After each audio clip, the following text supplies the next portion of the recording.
Let's just dive right into this explainer, shall we? Today we are looking at an absolute masterclass in scene structure.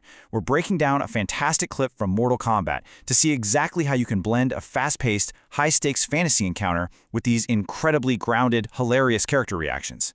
I mean, we're talking about how writers and directors take a genuinely terrifying scenario and spin it into pure comedy gold, all without losing that essential sense of danger.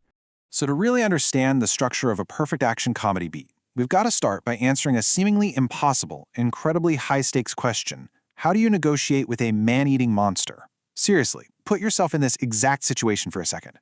You are standing face-to-face with a terrifying warlord. How on earth do you talk your way out of it? The way this scene handles this specific question is literally the engine driving the entire narrative forward. Because, well, this is what you're up against. I find you annoying, and I wish to kill you and eat you. That would bring me immense satisfaction. This extremely literal, deadpan, and terrifying threat from Baraka perfectly sets the life-or-death stakes. He doesn't just want to defeat his enemies, he spells it out. It's chilling, it's straightforward, and it's this exact rigid seriousness that's going to be spectacularly subverted as the scene unfolds. Section 1. The failed diplomatic setup. Let's look at how our heroes initially try to handle this threat. So Liu Kang steps up, attempting to save the realms through earnest negotiation. He's making this noble pitch, appealing to their shared suffering under a tyrant. He says, "Your people have suffered, help us end Khan's reign." But Baraka's rejection, it's brutally pragmatic. He just asks, "Do you have an army?" And when the answer is no, he flatly says, "I decline."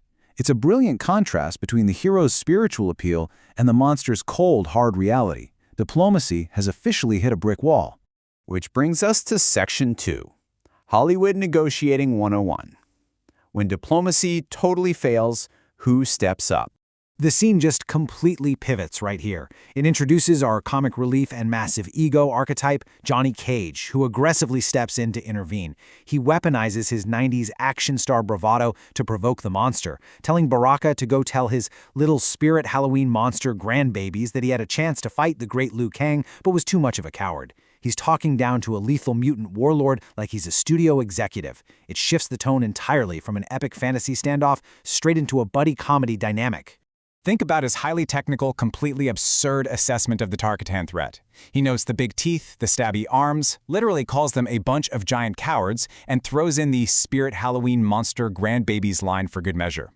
This perfectly highlights his Hollywood superficiality in the face of literal mortal danger.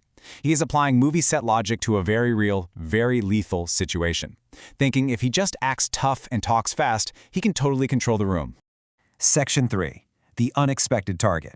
Because, as we know, words definitely have consequences.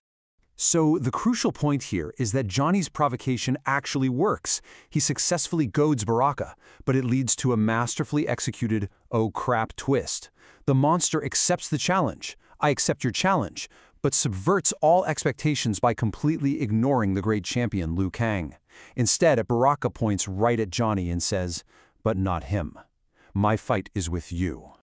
And there you have it, folks. Hollywood Negotiating 101. The act of aggressively provoking a man-eating mutant on behalf of a friend, only to accidentally volunteer yourself for Mortal Kombat. The crushing reality suddenly sets in for Johnny right here. His tough guy actor persona absolutely cannot protect him from a creature that, quite literally, wants to eat his face. This builds into just an amazing punchline. In a rare moment of absolute complete unity across enemy lines, every single person in the room unanimously agrees that Johnny is doomed. Liu Kang says Johnny will definitely die, Baraka says, "You're gonna die," and the absolute best part, Johnny himself says, "Agreed." A hard agree. It is the perfect comedic release of tension right before the action explodes. Moving on to Section 4, Actor versus Monster Combat. The talking is officially over. This brings us to the payoff of the scene, where the chaotic, messy reality of a Hollywood star actually fighting a mutant takes over completely. As the fight starts, Johnny backpedals hard. You can literally feel the panicked, frantic pacing in his voice as he realizes the stunt doubles are nowhere to be found. "Guys, I'm just a banter, okay? Johnny Cage is just a character I play. I have stuntmen that do this for me." The illusion of the movie star is just totally shattered by the reality of the monster. We're basically watching his arrogant confidence dissolve in real time. Step 1, he banters aggressively. Step 2, he realizes there are absolutely no stuntmen coming to save him. And step 3, pure panic. He gets hit, he's desperately searching for a weapon, fighting for his life. The comedy really comes from just how incredibly unequipped he is for the genre he suddenly finds himself starring in. Yet the scene caps off with a really triumphant, desperate rally. After getting knocked down, Johnny uses the only identity he has left, the actor, to hype himself up for survival. You're an actor, so act. It's showtime. He actually leans into his vanity and his profession, turning his biggest flaw into the exact psychological armor he needs to get back up and fight. And that leaves us with this final thought to take away from this explainer. When the stuntmen are gone and the monsters are real, does Hollywood ego become a fatal flaw or the ultimate survival mechanism? This scene brilliantly suggests it might just be both. It leaves us wondering how the collision of superficial bravado and terrifying fantasy ultimately redefines what it means to be a hero. It's a perfect blend of character, comedy, and combat. Definitely think about that the next time you see an arrogant character walk into a dangerous room.